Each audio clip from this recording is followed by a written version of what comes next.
All right, welcome back everyone. This is lesson number 4, mini books. And I wanted to show you what they look like. They are very, very cool. You can turn them into flip books for making animation. You can use any kind of paper, from recycling envelopes, from old mail, to using things like newspapers, and this was a grocery bag. So you can use any kind of materials that you have at home. You don't even have to use scissors, but if you'd like, you can use them to get cleaner cuts. Otherwise, you will get this kind of fluffy cut the way I'm going to show you how to fold and tear paper today. Okay, so today is a lesson on mini books that could be turned into flip books or any project you would like. Okay, the first thing you want to do is find paper. You can find magazines. This is a grocery bag. This is a recycled piece of construction paper that I had. This is a comic strip from an old newspaper. Again, you can use anything you'd like, okay? And I'm actually gonna use this one right here so you guys can see a little bit of what I'm doing. You wanna make sure that you find a rectangle, okay? And it can be any size that you want to. You can even make a flip book this size, okay? It just has to be a little bit of a rectangle, or you can even do it a square. It'll make a different shape book though. You might get more of a square book if you use a different shape. So anything will be fine. All right, the first thing I'm gonna do is fold my paper in half. And I'm gonna kind of lightly match the sides like this. And then just put a little pressure on the end on this side and on this side.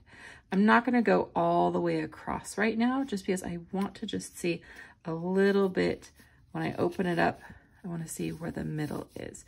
I don't want to smoosh it all the way across, because otherwise you're going to get this. See this line right here? If you want a nice smooth edge, then you don't do the crease all the way across. Okay? All right, now what I'm going to do is take this edge here and fold it right up to that middle line, just like this. Okay? And now I am going to kind of put a little nice crease on there. And I went really kind of hard with my finger. You can use a nail.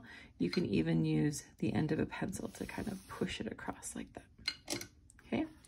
Now I'm going to turn it around and do the other side and match it all the way up to the middle, just like this, and crimp the sides.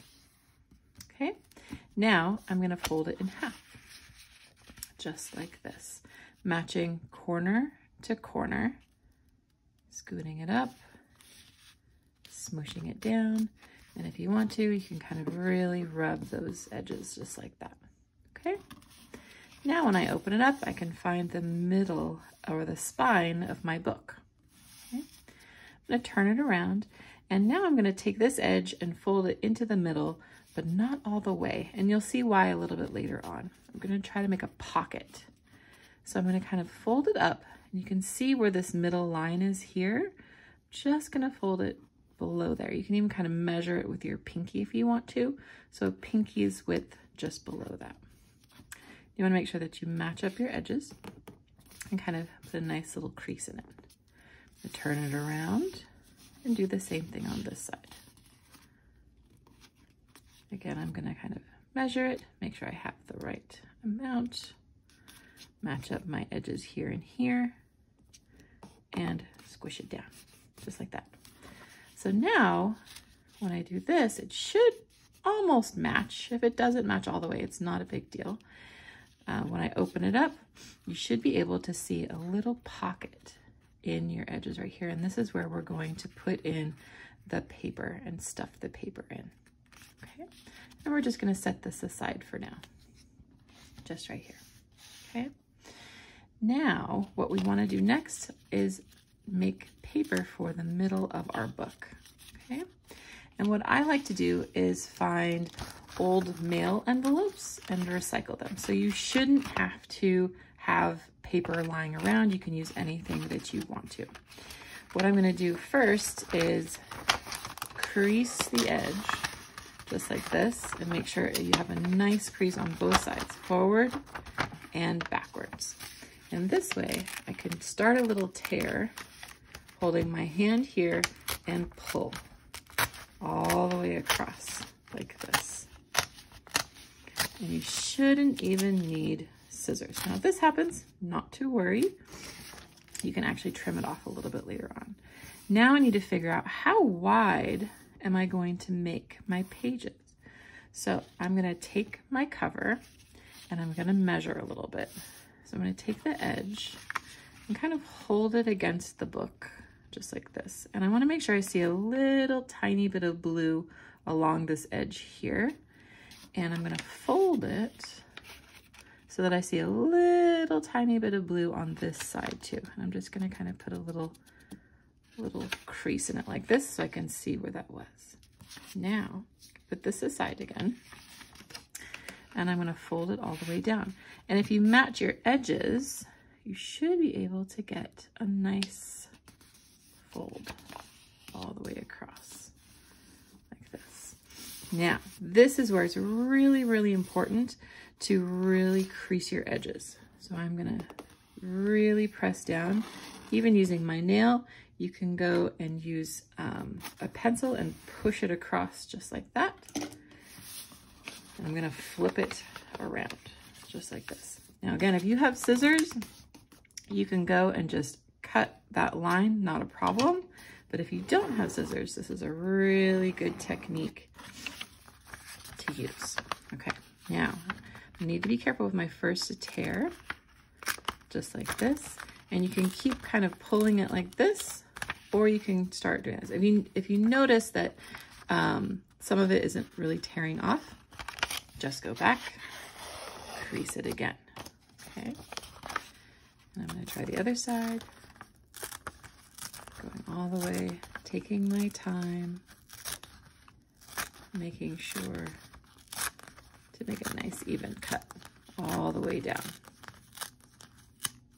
Okay, now I can look at it and make sure that my edges here and here, see how this is kind of lumpy?